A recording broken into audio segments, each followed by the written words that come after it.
It's Good Friday, following the events of the first Holy Week in real time, after Jesus washed the feet of the disciples, as we were thinking in yesterday's virtual church. He went out to the garden. There he went through agony in prayer as he contemplated what would soon be happening to him. He was arrested in the garden and led away to be tried by a kangaroo court, who found him guilty of blasphemy. He was taken to the Roman governor to pass sentence of death upon him, and he was whipped and beaten and taunted by the Roman soldiers. Some of this was perhaps to get out of the death sentence for Jesus, because Pilate seemed to be troubled about it, and perhaps he thought he would be let off if he'd been seen to have some less severe punishment. But in the end, he washed his hands of the matter, and the soldiers led Jesus out to be crucified, surrounded by a baying mob. So one of the very interesting facts about the gospel is that the narrative is so bare. I think we would be inclined in this day and age to give a strongly emotional account of how terrible, how devastating this all was, and what the feelings of Jesus and the people around him might have been. But the gospel writers restrain themselves and stick to the facts, probably because they're more interested in our understanding of the meaning of what Jesus was doing, what was happening, what the significance of this in terms of the relations between God and us in the redemption of the world might be. So they pick out incidents such as the thief crucified next to Jesus, just asking that he would have mercy, and Jesus saying, "Today you will be with me in paradise." Such as the soldier, the centurion, witnessing these things, and when he saw how Jesus died, it says that he exclaimed, "Surely this man was the Son of God."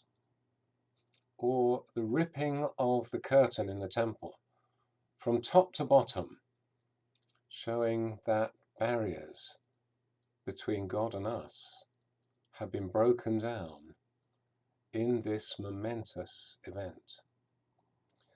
But if we want to see some of the emotion behind Good Friday, surprisingly enough, we have to look to the Old Testament and to prophecies made a very long time beforehand about the cross. We might look, for example, to Isaiah's great chapter 53, with its incredibly passionate account of the sufferings of God's chosen one and what they would mean for the lives of the Lord's sheep who turned astray, each one to his own way.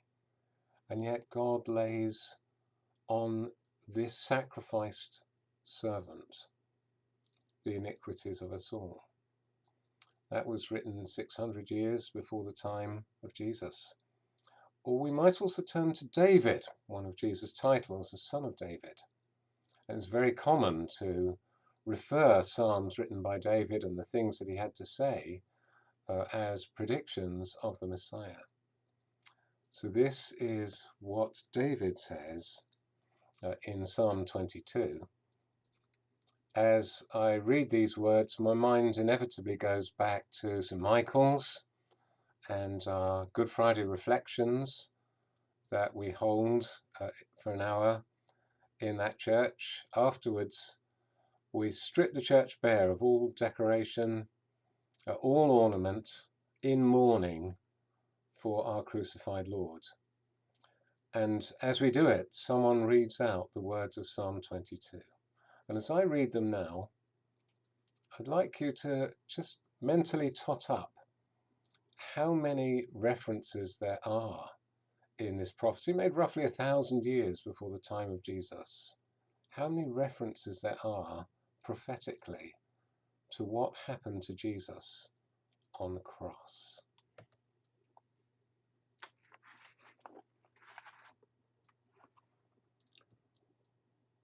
My God, why have you forsaken me? Why are you so far from saving me? So far from the words of my groaning? Oh my God, I cry out by day, but you do not answer, by night, and am not silent. Yet you are enthroned as the Holy One. You are the praise of Israel. In you our fathers put their trust. They trusted you, and you delivered them. They cried to you and were saved. In you they trusted and were not disappointed. But I am a worm and not a man, scorned by men and despised by the people. All who see me mock me. They hurl insults, shaking their heads. He trusts in the Lord. Let the Lord rescue him. Let him deliver him, since he delights in him. Yet you brought me out of the womb. You made me trust in you, even at my mother's breast. From birth I was cast upon you. From my mother's womb you have been my God. Do not be far from me, for trouble is near and there is no one to help. Many bulls surround me. Strong bulls of Bashan encircle me. Roaring lions, tearing their prey, open their mouths wide against me. I am poured out like water. All my bones are out of joint. My heart has melted like wax. It has melted away within me. My strength is dried up like an old piece of pottery, and my tongue sticks to the roof of my mouth. You lay me in the dust of death.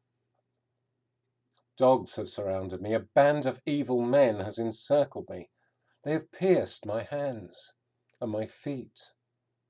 I can count all my bones. People stare and gloat over me. They divide my garments among them and cast lots for my clothing. But you, O Lord, be not far off.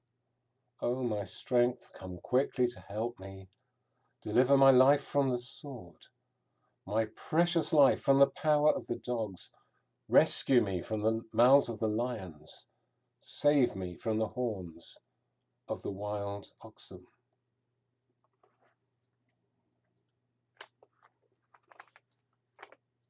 And there are a few more verses of Psalm 22 which I haven't read, which actually contain hope of the resurrection, a prefiguring of the dawn of new life after being laid in the dust of death in them. So do read the whole thing at home, but we'll leave that till Easter Day. We're jumping ahead in our real-time story. Did you spot some of those reflections from the cross that was to come so much later in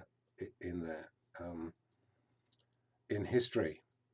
So we've got people scorning Jesus, mocking him, despising him, and insulting him. It even says, as it's echoed in the Gospels, he trusts in the Lord, let the Lord rescue him. Do you remember how the crowd said, let him come down from the cross if he's really the Messiah? Let God deliver him since he delights in him. It talks about those crowds. It uses terms of lions and bulls and dogs, suggesting the Gentiles surrounding them, the Romans carrying out this execution. It says all my bones are out of joint, and this is one of the horrible things about crucifixion.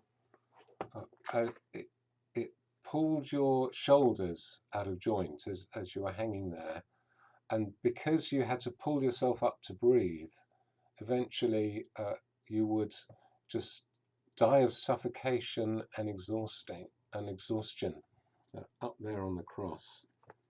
It talks about being poured out like water. My heart has melted. Do you remember when they pierced the side of Jesus with a spear? Out came both water and blood.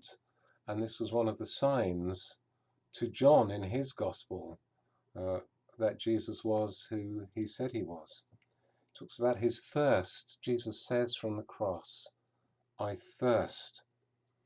It talks about they've pierced my hands and my feet.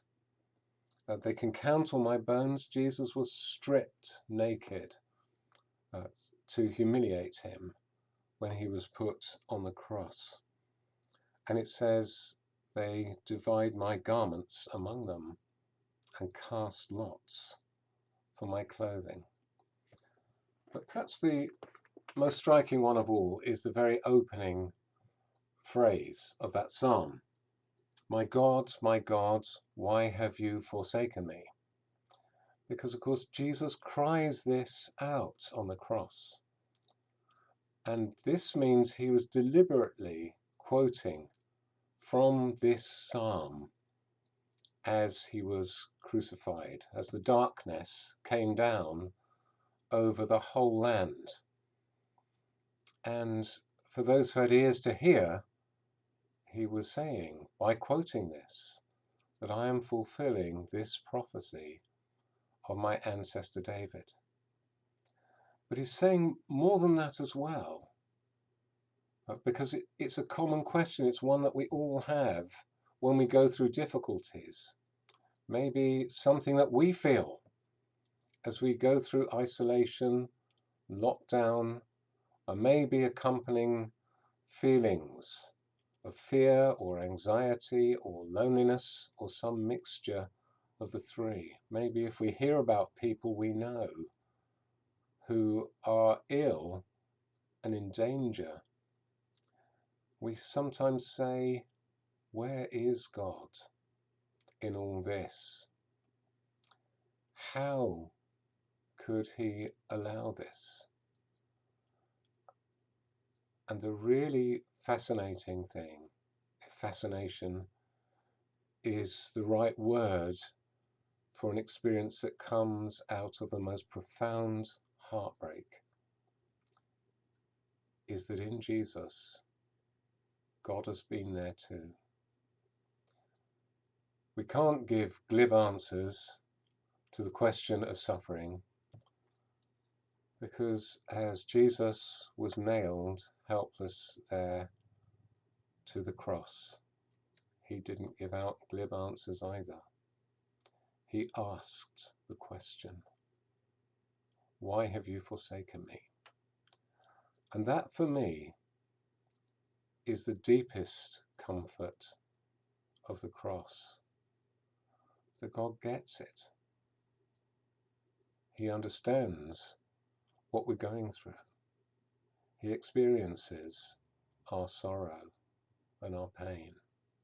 And that's why Jesus is named the man of sorrows, acquainted with grief in the scriptures. He's our companion, not only when we're up, but when we're down.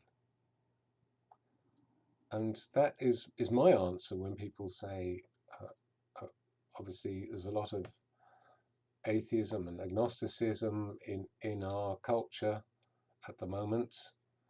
People perhaps do this in a slightly shallow way, because I find that people who suffer greatly, people in countries where suffering is very real and very, very near to them most of the time, are actually more likely to trust in God and turn to him. But you've heard the argument, how can there be a God when these things happen? And my response is that I don't have an answer, but I do know that God is there when we suffer because of the cross. Now it's time for us to pray.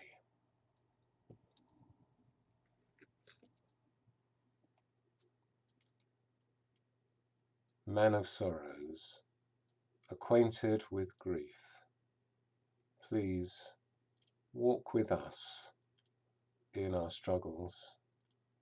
Help us to understand that you understand. Help us to know that you go through what we go through. And dear Lord, as we think of all that you endured, hanging on that cross in love for us, please increase our devotion and our love for you. Amen.